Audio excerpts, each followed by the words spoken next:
नमस्कार दोस्तों। आज आप सुन रहे हैं मालती जोशी जी की कहानी और वह खुश था। भारत के अप्रसिद्ध जादूगर श्री नयन मनोहर शर्मा के करतब देखने के लिए आवश्यकता है रसिक दर्शकों की। उम्मीदवार मेरे गरीब खाने पर शाम को सादर आमंत्रित हैं। प्रदर्शन के पश्चात ढेर सी मिठाई खाना सबके लिए अनिवार्य होगा। जो सज्जन अपने को इस योग्य न समझे वे कृपया आने का कष्ट न करे। प्रार्थी भुवन मनोहर शर्मा। और भुवन ने देखा कि उसके हस्ताक्षर के पास स्याही का एक बड़ा सा धब्बा पड़ा हुआ था। उसे ठीक से याद था कि नहाने के लिए उठने से पहले जब उसने यह निमंत्रण पत्र तैयार किया था तब वह बिल्कुल साफ था। आज की सारी सुबह और ढेर सारे कागज इन चार पंक्तियों की भेंट चढ़ गए थे। खूबसूरत बेल से सजाकर हरी स्याही से सुंदर अक्षरों में जब वह निमंत्रण पत्र लिख चुका था तो उसकी गर्दन दुख आई थी। पर वह खुश था कि उसकी मेहनत सफल हुई है और इस जरा से स्याही के धब्बे ने उसकी सारी मेहनत मिट्टी कर दी थी। क्या शान से वह धब्बा उसका मुंह चिढ़ा रहा था। भुवन की आंखों में आंसू आ गए। फिर से इतना सिर खपाने का उसमें हौसला बाकी नहीं था। और फिर इतना समय भी कहाँ था। मुश्किल से किताबें समेट पाया होगा कि रसोई से माँ ने खाने के लिए आवाज़ लगा ली। रसोई प्यारी प्यारी खुशबुओं से महक रही थी। माँ ने खास उसकी पसंद का भोजन बनाया था पर उत्तेजना के कारण उससे खाया नहीं जा रहा था। और कोई दिन होता तो माँ पूछ पूछ कर हैरान हो जाती। पर आज तो वह नई चाची को भुवन के किस्से सुनाने में खोई हुई थी। और सुनो तो बहू। भुवन की थाली में ढेर सी पुड़ियाँ डालते हुए माँ ने कहा, छोटा सा था ना जब यह पागल, तो सोचता था कि जन्मदिन आएगा तो एकदम बड़ा हो जाएगा। बस दिन भर अपने को नापता और बाबूजी के जूते पहन पहन कर देखता कि छोटे तो नहीं पड़ रहे हैं। क्यों भैया? चाची ने अपनी चांदी की घंटियों वाली हंसी बिखेरते हुए कहा। भुवन इस कदर झेप गया कि उस शर्म का बहाना लेकर एकदम थाली छोड़कर ही उठ गया। माँ की चौकस नज़रों से बचने का और कोई उपाय भी तो न था। रसोई घर के मधुर वातावरण में उसका मन कुछ हल्का हो गया था। पर सड़क पर आते ही उसका दिमाग उसी एक बात के आसपास चक्कर काटने लगा। माँ से यह कह सकता तो शायद उसे कुछ राहत मिलती। पर चाची के सामने कुछ कहने की इच्छा ही नहीं हुई। उसे पक्का विश्वास था कि भोलू के सिवाय कमरे में और कोई नहीं आया था। यह उसी की शरारत थी। भोलू उनकी महरी तुलसी का लड़का था। यही कोई 10-11 साल का। बचपन से ही घर में उसका आना जाना था।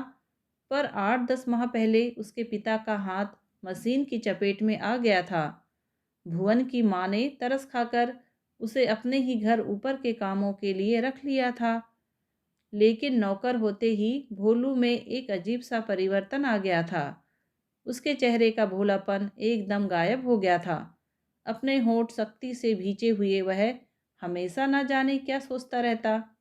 वैसे और लोगों को उसने शिकायत का कभी मौका नहीं दिया था। पर भुवन उससे बहुत तंग आ गया था।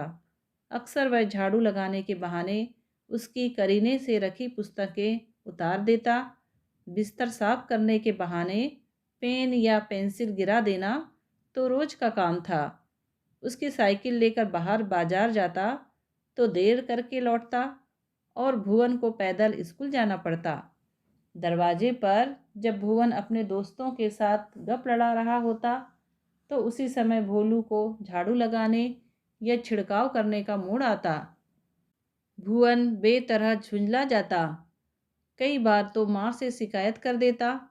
माँ कभी कभार एक हल्की सी डांट भोलू को लगा देती जिसे वह बेशर्मी से पी जाता। एक दिन स्कूल के लिए भुवन तैयार हो रहा था। भोलू महाशय ने धीरे से साइकिल की हवा निकाल दी। उसके दुर्भाग्य से पिताजी ने उस दिन उसे देख लिया। उन्होंने तो कान पकड़कर उसे घुड़क भर दिया। पर तुलसी ने उसकी वह धुनाई की कि भुवन भी सहम कर रह गया। घर का अकेला और सबसे छोटा होने के कारण उसके हिस्से में लाड़ प्यार ही अधिक आया था। दोनों बहनों की शादी के बाद तो माँ बाप ने कभी उसे डांटा तक ना था। फिर भोलू का उसे तंग करना वह कैसे सह लेते। उस दिन की पिटाई के बाद दहशत के कारण भुवन ने भोलू की शिकायत भी करना छोड़ दिया था और माँ ने समझ लिया था कि सज़ा मिलने के बाद भोलू ने शैतानी छोड़ दी है। पर बात ऐसी नहीं थी। शैतानी तो वह अब भी करता था, पर इस खूबी से कि पकड़ाई में ना आए। जब भुवन रेडियो सुनता होता तो वह कुछ इस जोर शोर से मसाला पीसता या कपड़े कूटता कि भुवन को एक शब्द भी सुनाई न देता। प्रेस किए कपड़ों में जरा सी सलवटें दे देता, किताब में रखे हुए निशान बदल देना, इस कॉपी में रखा पेन उस कॉपी में रख देना। ये कुछ शरारतें ऐसी थी कि भुवन दांत पीस कर रह जाता, पर कुछ कह नहीं पाता था। विचारों में खोया स्कूल कब पहुंच गया उसे पता ही ना चला। दोस्तों की भीड़ में वह अपने मन की कड़वाहट भूल गया। कक्षा का दरवाज़ा बंद कर खूबसूरत अक्षरों में उसने बोर्ड पर अपना अनूठा निमंत्रण लिखा। प्रार्थना के बाद जब छात्र कक्षा में आए तो उन्होंने जोरदार तालियां बजाकर इस घोषणा का स्वागत किया। भुवन का जन्मदिन उसके दोस्तों के लिए सदा से एक आकर्षण रहा था। यूँ भुवन के घर वाले बहुत बड़े आदमी नहीं थे, परंतु उसके पिताजी बड़े कल्पनाशील थे। वह इस आयोजन में कुछ नयापन अवश्य लाते थे। कभी बच्चे फूल बाग जाते, कभी तिघरा बांध, कभी स्कूल के ग्राउंड में ही छोटा मोटा क्रिकेट मैच होता। और इस साल मेहमान बनकर आए उसके चाचा जी जादू के खेल दिखाने वाले थे। स्कूल से लौटकर उसने देखा तैयारी सब हो चुकी है। बाहर के कमरे में बैठने का प्रबंध किया गया है। खाने की व्यवस्था उसके कमरे में थी। उसे गुब्बारों से खूब सजाया गया था। 2 मेजें लगाकर सफ़ेद चादरें बिछा दी गई थी। खूबसूरत गुलदस्ते मेज की शोभा बढ़ा रहे थे। इस सारे प्रबंध में चाचा जी का हाथ था। दिन की रोशनी खत्म होने से पहले एक ग्रुप फोटो लेने का चाचा जी का विचार था। इसलिए जल्दी जल्दी हाथ मुंह धोकर वह कपड़े पहनने के लिए कमरे में गया। देखा कि वहाँ भोलू भी है।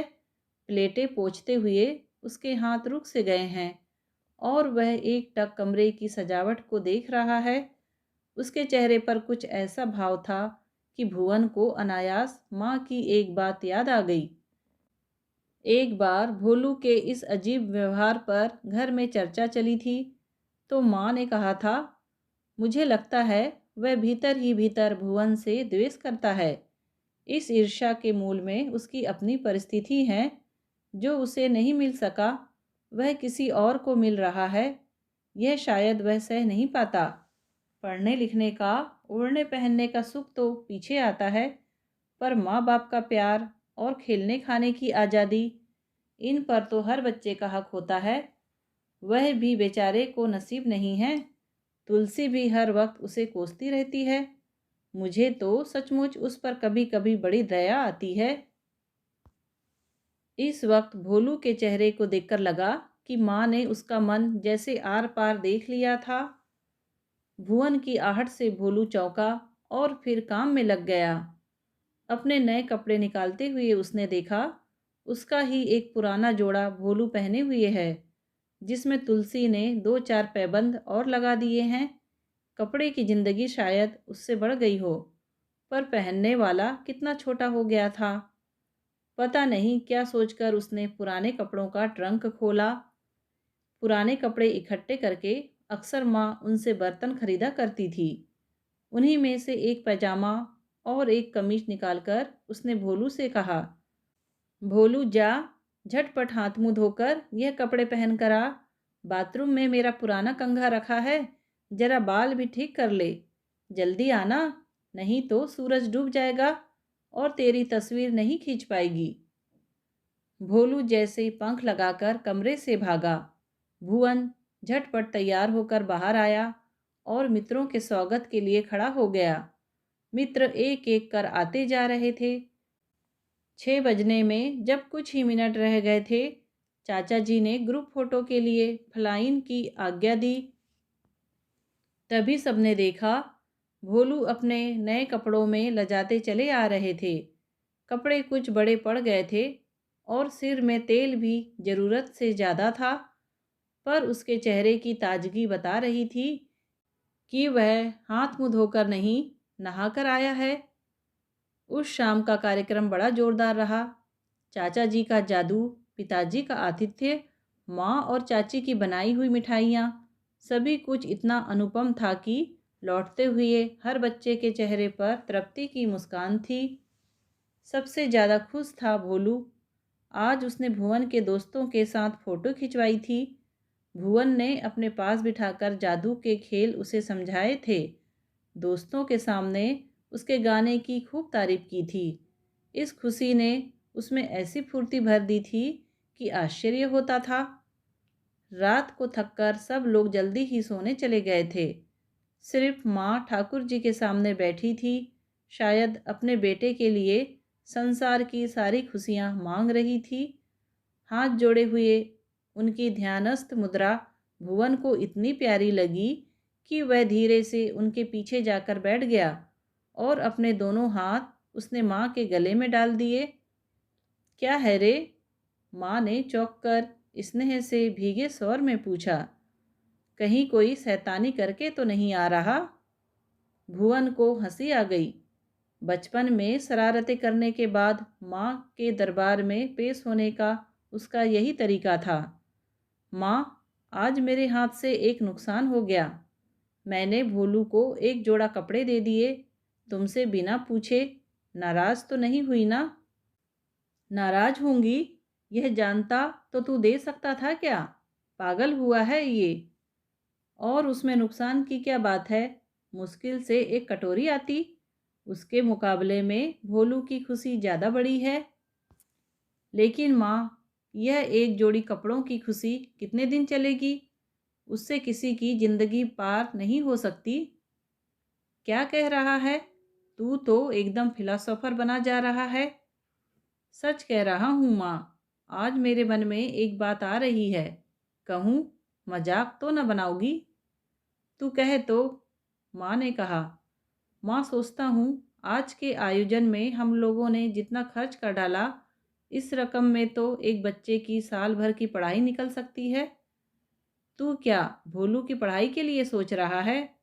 पर इस समय तो उसके परिवार के लिए उसकी तनख्वाह ही ज़्यादा महत्व रखती है बेटा। तो मैं उसे रोज़ सुबह 1 घंटा पढ़ा दिया करूँगा। भुवन ने उत्साह में भरकर कहा। अगले महीने तुम मुझे जेब खर्च मत देना, उसके लिए किताबें मंगवा देना। आज उसके लिए बड़ी ममता उमड़ रही है। आज शाम को उसे जादू समझा रहा था ना, तब मैंने देखा कि उसमें सीखने की कितनी लगन है। इतनी जल्दी पिकअप कर लेता है कि। हाँ, लड़का तो बड़ा ज़हीन है, पर तुम्हारा भी तो बोर्ड का इम्तहान है। माँ ने याद दिलाया।